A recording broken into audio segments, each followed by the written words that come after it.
Peraturan Presiden nomor 64 tahun 2020 melawan keputusan MA.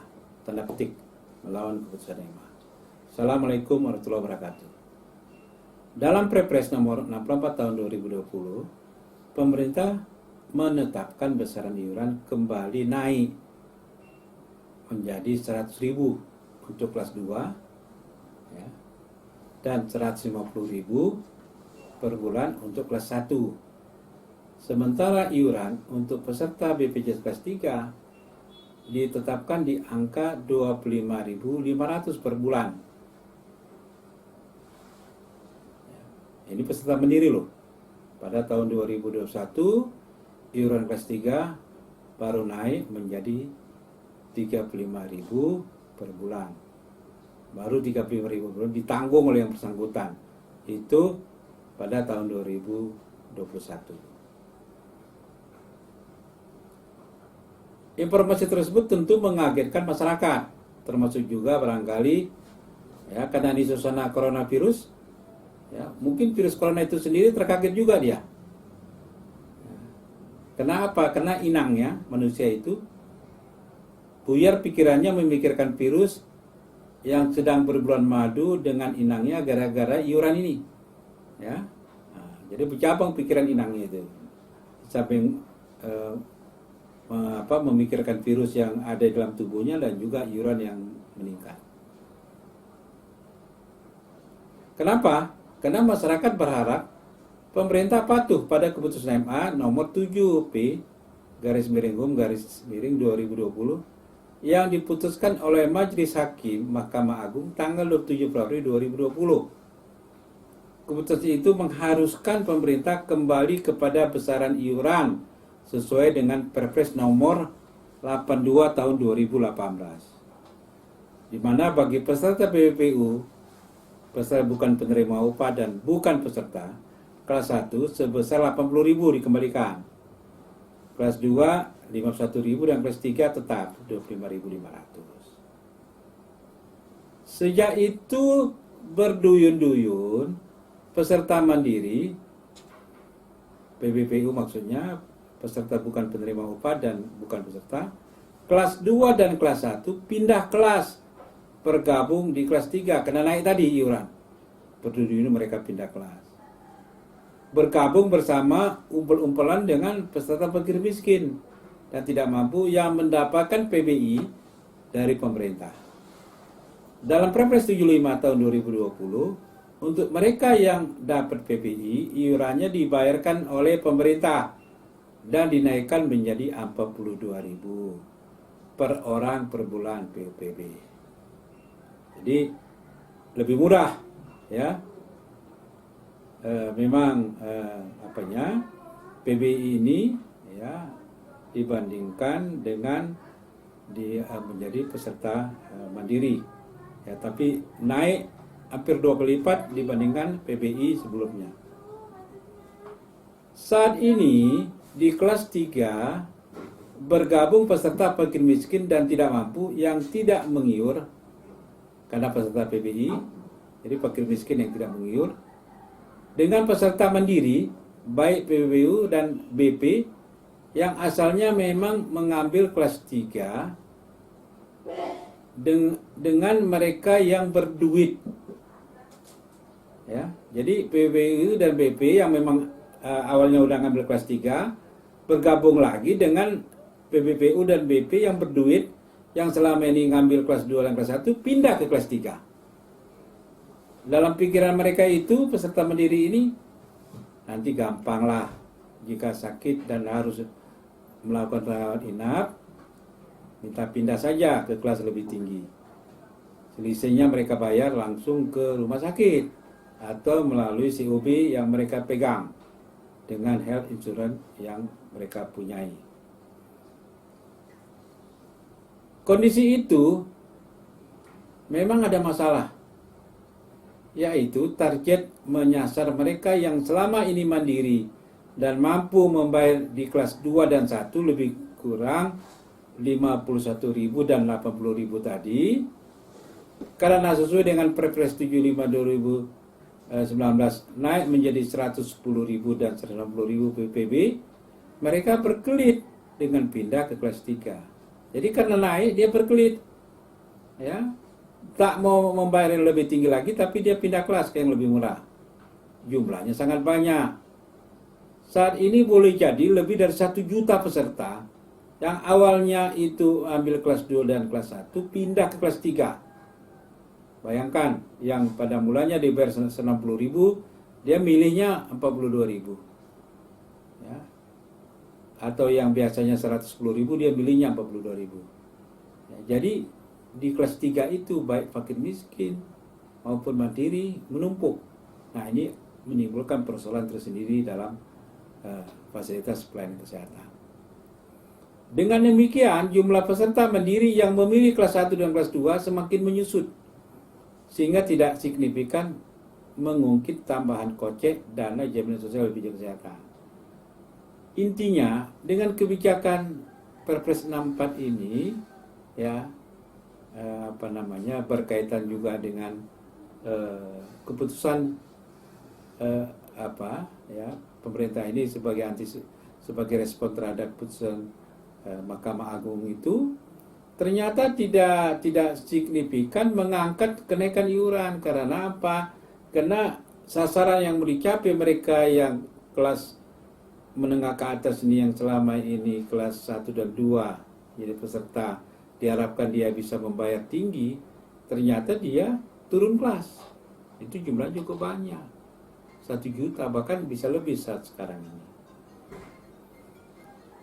Berjalannya iuran sesuai dengan Perpres 75 2020 yang sudah dikolek BPJS Kesehatan tidak lama, hanya 3 bulan, yaitu Januari, Februari, Maret 2020. Jadi yang dia laksanakan sesuai dengan Perpres 75, 160.000, 140.000 tadi, 160 sama 110, maksud saya 160 sama 110 kelas 2 dan kelas 1 itu berjalan baru 3 bulan. Januari, Februari, Maret. Itu yang dibolehkan. Ya. Itu yang dibolehkan. BPJS Kesehatan belum dapat menerapkan keputusan MA nomor 7 tersebut karena belum ada Perpres yang baru untuk merubah Perpres 75. Jadi sepanjang belum ada Perpres baru, dia tetap tidak bisa melaksanakan perintah keputusan pengadilan karena tidak ada Perpresnya. Barulah kemarin keluar Perpres 64. Sepanjang tidak ada, dia naikkan terus iuran dengan Perpres 75 tahun 2020. Ya, itu yang terjadi. Kemudian terbitlah Perpres 64 2020 sebagai perubahan kedua dari Perpres 82 2018 tentang jaminan kesehatan karena adanya keputusan MA nomor 7 tersebut. Perpres 64 tahun 2020 itu sepanjang yang saya ketahui, ya, inilah Perpres di mana seni ilmu silatnya sudah pada level tinggi. Ya, kenapa saya kata demikian? Karena inilah Perpres yang menimbulkan emosi masyarakat yang sangat dinamis. Ya. Pro kontra makin berkembang lagi dalam suasana COVID seperti ini, banyak yang kecewa, banyak yang menyesal segala macam. Ya, kenapa suasana seperti ini di kebijakan yang memberatkan masyarakat dan sebagainya timbul. Ya. Dari sisi pemerintah juga berbagai argumentasi diberikan untuk menjelaskan bagaimana Perpres ini sampai keluar. Jadi ada yang marah, ada yang jengkel, ada yang diuntungkan, ada yang merasa dirugikan, ada yang mengatakan tidak fair, ada yang bilang fair. Pembuat draft Perpres ini tentu sudah punya hitungan sendiri kenapa dia melakukan itu. Yang pasti peluang untuk kemudian dibahas lagi, dituntut lagi di MK terjadi. Dan kita belum tahu apa keputusan bukan MK maksudnya MA, apa keputusan MA berikutnya. Nah, kita simak isi Perpres tersebut. Perpres 64 mengatakan, dalam mengatur besaran iuran, karena sampai dengan bulan Maret 2020 iuran sudah dibayarkan sesuai dengan Perpres 75 2019, 2020 ya, 2019, sorry. Perpres 75 tahun 2019, benar ya. Bahkan untuk PBI sudah dilaksanakan mulai Agustus 2019. Pemerintah tidak ingin BPJS Kesehatan babak belur mengembalikan uang sebagai akibat keputusan MA nomor 7 tersebut. Jadi hal ini mengamankan cash flow BPJS Kesehatan. Sehingga yang dia sudah menarik Januari, Februari, Maret itu dianggap masa belum berlakunya keputusan pengadilan. Jadi memang BPJS berhak mengutip dan tidak mengembalikan 3 bulan pertama itu. Selanjutnya dalam Perpres 64 2020 itu dimulai April, Mei, Juni 2020 pemerintah ya seolah-olah nih patuh pada keputusan MA, yaitu iuran dikembalikan sesuai dengan Perpres 82 tahun 2018 untuk PBU dan BP, yaitu kelas 2 kelas 3 25.000 PUPB, kelas 2 51.000 PPB, dan kelas 1 80.000 PPB per orang per bulan. Tapi tidak boleh lama-lama ya, karena BPJS Kesehatan akan defisit lagi. Nah, ketentuan ini hanya berlaku 3 bulan. Jadi keputusan MA itu nomor 7 dilaksanakan hanya 3 bulan saja, yaitu bulan April, Mei, Juni. Nah, artinya apa? Kalau ditanya, gimana itu? Pemerintah ya sudah saya laksanakan keputusan Mahkamah Agung, ya. Tapi hanya bisa 3 bulan. Kenapa? Wah, ini suasana berikutnya COVID katanya kan? Macam-macam lah. Bisa seperti itu. Kalau MA ribut, ya, pemerintah sudah punya jawaban bahwa keputusan sudah dipatuhi. Kenapa hanya 3 bulan? Tentu pemerintah punya alasan yang kuat. Dalam suasana COVID ini, kondisi ekonomi sedang terjun bebas, sedang tidak mampu menambah lagi defisit DJS, BPJS Kesehatan. Biarlah mereka yang mampu mandiri yang selama ini menikmati JKN dengan mengambil iuran kelas 2 dan kelas 1, iurannya dinaikkan sesuai dengan Perpres 64 2020 mulai Juli 2020. Jadi Juli 2020 yang kelas 2 dan kelas 1 PBPU dan BP yang menerima risiko kenaikan 150 dan 100, lebih rendah 10.000 dari Perpres 75 ya, jadi tidak penuh tapi sedikit dikurangi. Di awal saya sudah katakan mereka ini jumlahnya semakin sedikit karena sudah pindah ke kelas 3 PBPU dan BP. Sehingga formula iurannya menjadi menarik dan bervariatif. Iuran kelas 1 yaitu sebesar 150.000 per orang per bulan, lebih rendah 10.000 tadi saya katakan dari Perpres 75 2019, dibayar oleh peserta PBBU dan peserta BP atau pihak lain atas nama peserta. Iuran kelas 2 yaitu 100.000 per orang per bulan berkurang 10.000 dari Perpres 75 2019, dibayar oleh peserta PBPU dan peserta BP atau pihak lain atas nama peserta. Iuran kelas 3 tahun 2020 sebesar 25.500, tahun 2021 menjadi 35.000. Naiknya sebetulnya tahun 2021.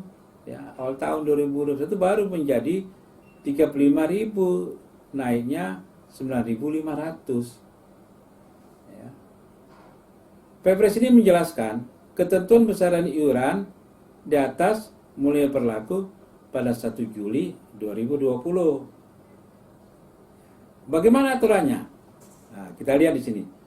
Dalam hal iuran yang telah dibayarkan oleh peserta PBPU dan peserta BP melebihi ketentuan yang diuraikan di atas, BPJS Kesehatan memperhitungkan kelebihan pembayaran iuran dengan pembayaran iuran bulan berikutnya sesuai dengan pasal 34 ayat 9. Artinya gini, kalau masyarakat itu Januari, Februari, Maret itu dia menggunakan Perpres 75 ya dengan kenaikan ya. Tapi ada masyarakat yang sudah membayar mungkin lebih 3 bulan. Mungkin 6 bulan dia bayar dengan tarif yang tinggi tadi, Perpres 75. Sedangkan sedangkan perintah Mahkamah Agung kembali ke Perpres 82 yang iurannya hanya 80 dan 51. Tentu ada selisih. Selisihnya itu ada kalau 100 apa itu, kalau dia itu 51.000 ke 100 itu sekitar 49, sedangkan 100 ke 150 itu 50.000. Selisihnya itu diperhitungkan pada iuran pada bulan berikutnya dia harus mengiur. Ya, itu diatur ya, sehingga tidak ada kewajiban secara cashback lagi, tapi diatur mengurangi besaran iuran berikutnya.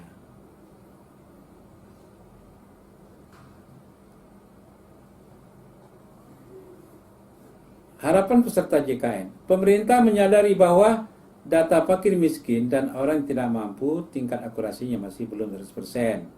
Masih banyak diketemukannya exclusion dan inclusion error. Data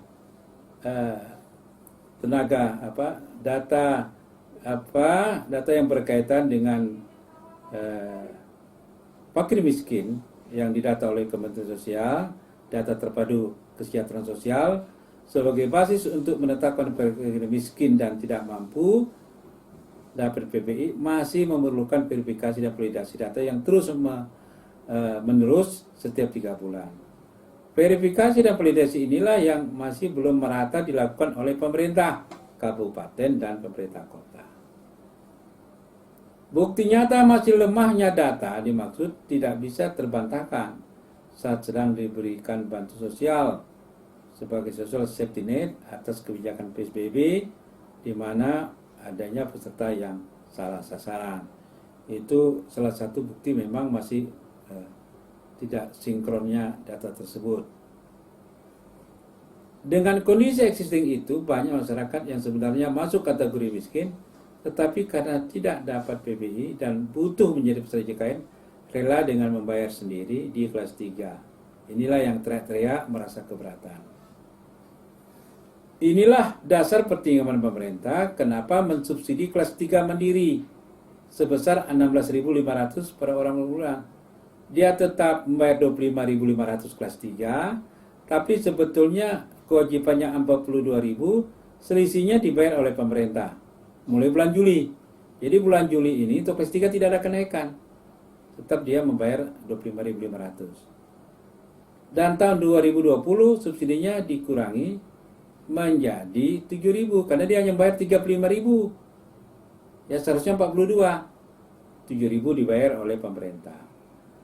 Walaupun Undang-Undang ASN menegaskan bahwa bantuan iuran itu bukan subsidi, karena bantuan iuran itu adalah overall, keseluruhan. Subsidi itu kan, subsidi namanya sifatnya parsial ya, subsidi. Ya. Jadi kalau dia bantu sosial, ya, itu full cover, hanya diberikan kepada mereka yang masuk kategori fakir miskin dan tidak mampu, dengan ketetapan melalui peraturan Menteri Sosial. Jadi undang-undang tidak ada menyebut istilah subsidi, hanya mengatakan bantuan iuran. Ya, bantuan iuran itu full cover, jadi keseluruhannya dibantu kalau orang miskin. Karena dalam Perpres 75 2019 iuran PBI besarnya 42.000 per orang per bulan di kelas 3, tidak mungkin peserta mandiri kelas 3 iurannya lebih kecil. Minimal disamakan. Selisih itulah yang disubsidi oleh pemerintah. Pemerintah menyadari hal tersebut tidak sesuai dengan Undang-Undang ASN, sehingga subsidi perlahan dikurangi. Nah, kita lihat ya tadi ya, dikurangi dan diperhitungkan tahun 2022 subsidi iuran tersebut sudah hilang. Jadi tahun 2021 bayarnya 35.000, 2022 full pembayarannya 42.000. Bersama dengan ditetapkannya standar pelayanan rawat inap sesuai dengan undang-undang hanya single class, yaitu kelas standar. Jadi 2022 baru single class. Nanti diatur lagi lah berapa tarifnya yang kalau dia single class. Kelas standar itu berapa nilai medium yang ideal ya. Yang mengkonfirmasikan, mensinkronisasikan 3 kelas tadi menjadi satu jenis kelas tadi. Bagaimana formula iuran untuk kelas standar? Tentu akan dihitung cermat oleh DJSN sebagai lembaga independen yang ditugaskan negara untuk menghitung besarnya iuran.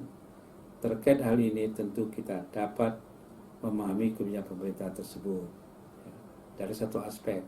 Dari aspek lain tentu momentumnya yang dinilai tidak pas oleh masyarakat. Mungkin untuk masyarakat peserta mandiri kelas 3 sampai dengan akhir tahun ini tidak ada masalah dengan besaran iuran karena adanya subsidi pemerintah. Jadi nggak ada kenaikan untuk kelas 3. Riak-riak protes tentu ada dan akan berkurang dengan sendirinya jika mutu pelayanan JKN itu di Paskes itu bagus. Kalau pelayanannya bagus, ya dilayani dengan baik, saya yakin riak protes ini juga akan berkurang karena dia merasakan manfaat pelayanan itu.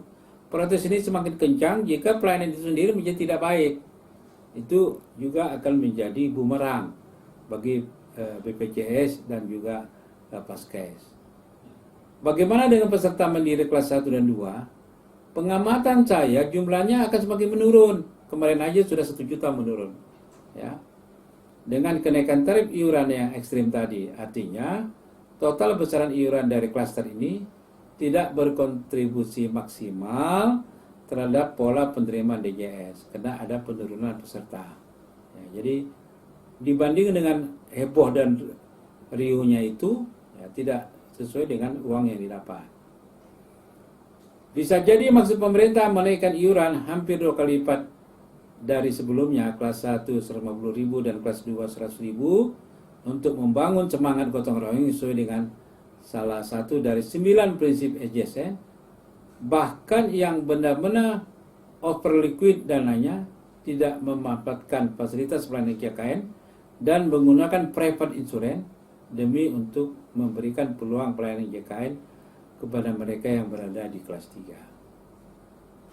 Tetapi sepanjang kita amati di berbagai media, protes masyarakat dan lembaga sosial masyarakat muncul dari klaster mandiri kelas 2 dan kelas 1 karena boleh jadi mereka mengambil kelas 2 dan kelas 1 untuk kenyamanan layanan rawat inap tetapi punya uang tidak over liquid, ditambah lagi dengan wabah COVID-19 yang berdampak terhadap penurunan pendapatan mereka.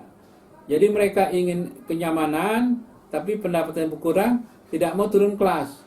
Inilah yang banyak berteriak. Alasan yang mereka munculkan cukup kuat. Pemerintah tidak patuh atas keputusan Mahkamah Agung nomor 7 tersebut. Ada pembangkangan atau perlawanan eksekutif terhadap yudikatif. Kondisi tersebut berpeluang untuk dilakukan judicial review oleh kelompok pemohon yang sama atau yang berbeda. Akhirnya kerja pemerintah berputar bolak-balik saja yang akan menghabiskan banyak energi. Nah, inilah situasi kita. Bagaimana solusinya?